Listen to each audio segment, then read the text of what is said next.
উত্তরকর্মীকে নিজের হারের জন্য যেমন জনবিন্যাসকে দায়ী করেছেন, তেমনি এআইইউডিএফ প্রার্থীর কম ভোট প্রাপ্তির কথাও বলেছেন বিজেপি প্রার্থী সুব্রত ভট্টাচার্য। যারা তাকে ভোট দিয়েছেন তাদের প্রতি ধন্যবাদ জানিয়েছেন তিনি। নিজের ক্ষমতা অনুযায়ী ভোটারদের পাশে থাকার আশ্বাস দিয়েছেন সুব্রত বাবু।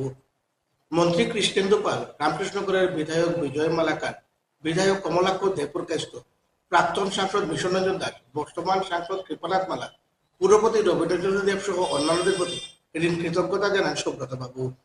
অন্যদিকে তৃতীয়বারের মতো বিজেপি সরকার ক্ষমতায় আসে মুখ্যমন্ত্রীকে ধন্যবাদ জানান জেলা বিজেপির সভাপতি সঞ্জীব বণিক।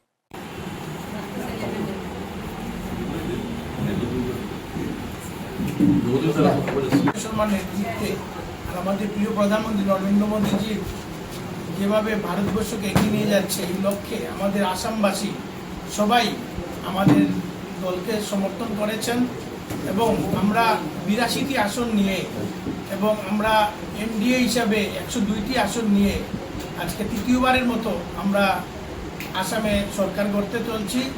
আমাদের জেলায় আমাদের পাথারকান্দি এবং রামকৃষ্ণনগর দুইটি বিধানসভা চক্রে আমাদের জনগণ অনেক ভোট দিয়ে আমাদেরকে জয়যুক্ত করেছেন। আমাদের উত্তর করিমগঞ্জ বিধানসভা চক্রে আমাদের জনগণ এখানে 96,000-এর অধিক সংখ্যক ভোট আমাদেরকে দিয়েছেন। সর্বপ্রথম আপনাদের মাধ্যমে আমরা জনগণকে আমরা ধন্যবাদ জ্ঞাপন করছি। আমাদের প্রার্থী বলেছিল আমি নির্বাচনে উত্তর করিমগঞ্জ বিধানসভা সমষ্টি থেকে প্রতিদ্বন্দ্বিতা করেছি দলের প্রার্থী হিসাবে। আর এই উত্তর করিমগঞ্জ বিধানসভা সমষ্টির মানুষ 26,353 ভোট আমাকে দিয়েছে। আমি সকলকে তার জন্য কৃতজ্ঞতা ধন্যবাদ জানাই এবং হাত ভোট করে সকলের নিকট ধন্যবাদ কৃতজ্ঞতা জানাচ্ছি। আমি কৃতজ্ঞতা জানাই আসামের মাননীয় মুখ্যমন্ত্রী শ্রদ্ধেয় ডক্টর হিমন্ত বিশ্ব শর্মা মহাশয়কে। কৃতজ্ঞতা জানাই আমাদের মাননীয় প্রদেশ সভাপতি শ্রী দিলীপ শেঠিয়া মহাশয়কে।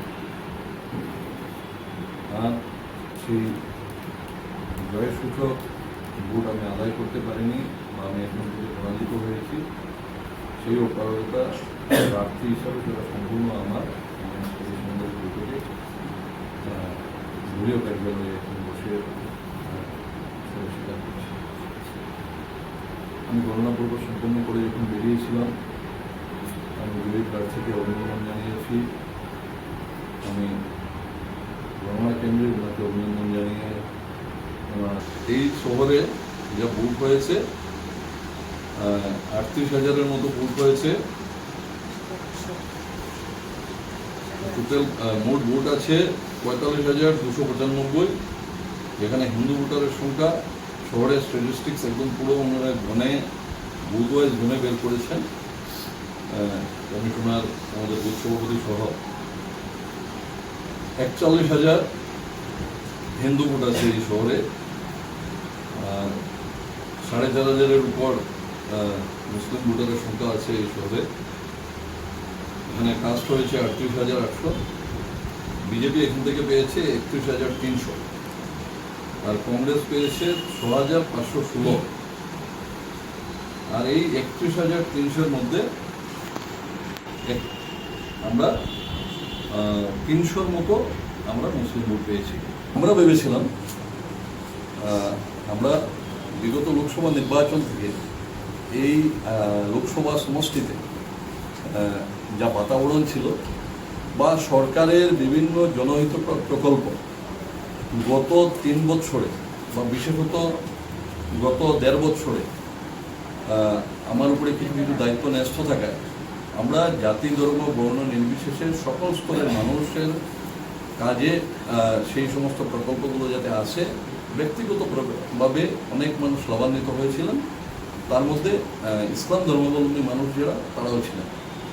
আর আমরা সেটার উপরে ভিত্তি করে আমরা ভেবেছিলাম যে হয়তো 18 থেকে 20,000 ভোট আমরা পেয়ে যাব।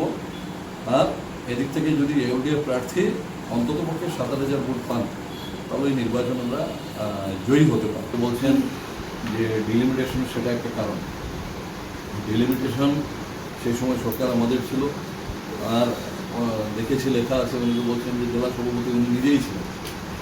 জেলা সভাপতি হিসাবে এই জেলার পক্ষ থেকে আমরা আমাদের বক্তব্য যথাযথ জায়গায় যথাযথভাবে আমরা পৌঁছে দিয়েছিলাম।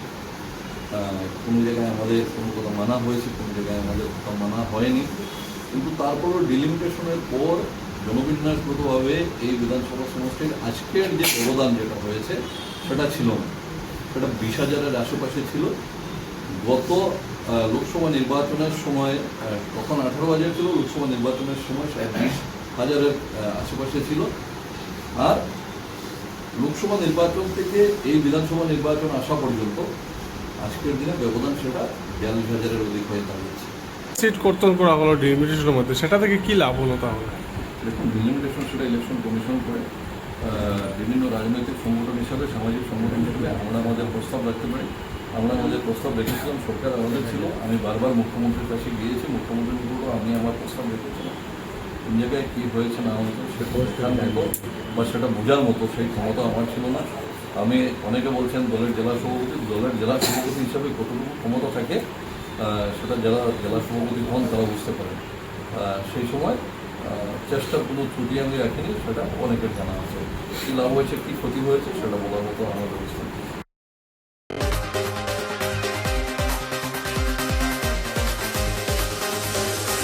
জাতীয় সড়ক সংস্কারের দাবিতে NHIDCL এর এমডিকে শ্রীভূমিতে অবস্থানরত জিএম এর মাধ্যমে স্মারকপত্র সিপিএম দিলেও সেটা গ্রহণ করতে অস্বীকার করেছে জিএম। এই অভিযোগ করেছেন সিপিএম নেতারা। তারা বলেছেন স্মারকপত্র গ্রহণ করতে এবং এমডির কাছে প্রেরণ করতে অস্বীকার করেন এমডি। তবে সংস্কার না হলে আন্দোলন চালিয়ে যাওয়ার হুঁশিয়ারি দিয়েছেন সিপিএম নেতারা।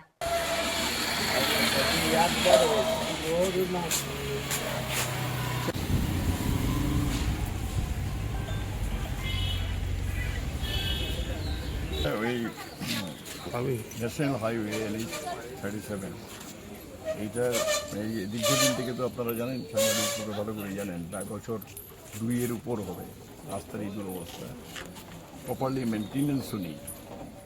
তো আমরা আগেও দিয়েছিলাম ডিসিকে মেমোরেন্ডাম, ওনাকে প্রথম দিলাম।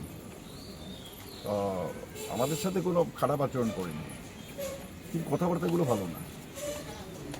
মানে উনি দৃষ্টান্ত দেখাচ্ছেন, এটা শোনার জন্য তো আমরা আসিনি। পরিষ্কার বলেছি আমরা এইসব কথাবার্তা বলতে এখানে আসিনি। ত্রিপুরা বরাক ভ্যালিতে কি ডেভেলপমেন্ট হয়েছে এটাই, এটা পলিটিক্যাল ম্যান এটা বলতে পারে। যাই হোক, তো আমরা বলেছি যে যা বুঝলাম ওনার কথা থেকে সেটা হচ্ছে আগামী বর্ষার শেষ না হওয়া পর্যন্ত কোনো ভবিষ্যৎ নেই রাস্তায়। ওটা কন্ট্রাক্টরের দায়িত্ব, ওর ফান্ড থেকে সেটা রিপেয়ার করবে। ওরা বাইপাস কমপ্লিট হলে পর এটা এখন ইম্পর্টেন্স কম, তার কথা থেকে যা বুঝলাম। এটা যেগুলো রাখা হয় মেনটেন্যান্স, সেগুলো মেনটেন্যান্স করে রাখা হবে। আর এখন যে কাজগুলো হচ্ছে সেটা ওই কন্ট্রাক্টর তার নিজের ফান্ড থেকে সেটা নেবে, কন্ট্রাক্টর। এই হচ্ছে ওনার স্পষ্ট বক্তব্য।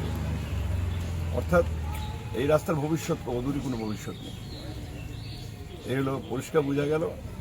যেটা সবচেয়ে খারাপ যে কথাটা, কাজটা তিনি করেছেন আর কি, সেটা হলো যে আমরা মেমোরেন্ডামটা ম্যানেজিং ডাইরেক্টর দিল্লি অ্যাড্রেস করেছি থ্রু এখানকার জেনারেল ম্যানেজার। উনি বললেন সেটা তো আমি দিতে পারবো, আপনারা ডেপুটি কমিশনারকে উনি পাঠান, আমি বলা বলবে কেন বলেন ডেপুটি কমিশনার কিন্তু প্রাইম মিনিস্টারকে পাঠাবেন, আপনি আপনার হাই আপকে পাঠাবেন, কেন যে পাঠাতে পারবেন না?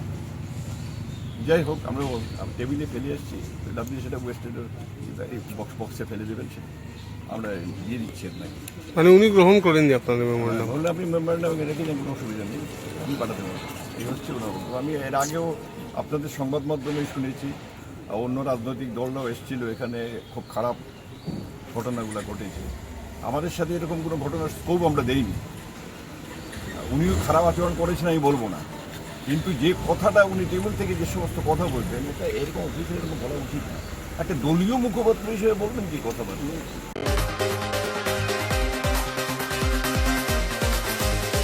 একটা বিজ্ঞাপন বিরতির পর আবার ফিরছি সঙ্গে।